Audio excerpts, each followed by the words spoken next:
এই যে চেতনা, রিজিকের টেনশন, খাবো কি, কি করব, মানে কোথায় গেলে একটা ভালো চাকরি পাবো, কোথায় গেলে একটা ভালো ব্যবসা করতে পারবো, এই একটা চাকরির জন্য, একটা মানে জমি কেনার জন্য, একটা বাড়ি করার জন্য, একটা মেয়েকে বিয়ে করার জন্য পাগল হয়ে গেছে যুব সমাজে, অস্থির। মানে আল্লাহ, রাসূল, কোরআন, সুন্নাহ এগুলো ওর কাছে বেশি ইম্পর্টেন্ট।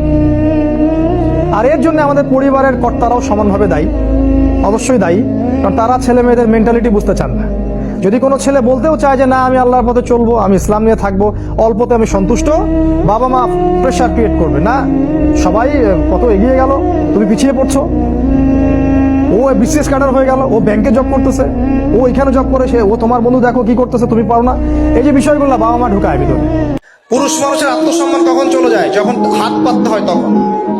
যখন আপনি রিজিকের সোর্স তৈরি করেছেন, আপনি স্বাবলম্বী, আপনি মাশাআল্লাহ মাসে 10-20-30 হাজার টাকা আর্ন করেন, বা 1 লাখ 2 লাখ টাকা আর্ন করেন, আলহামদুলিল্লাহ, কারো কাছে হাত পাততে হয় না, সবাই দেখবেন আপনাকে সম্মান দিবে।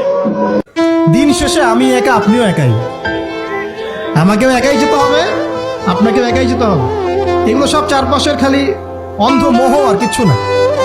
তো এই মোহের মধ্যে ঢুকে পড়বেন না, আল্লাহ পাক তৌফিক এনায়েত করুন।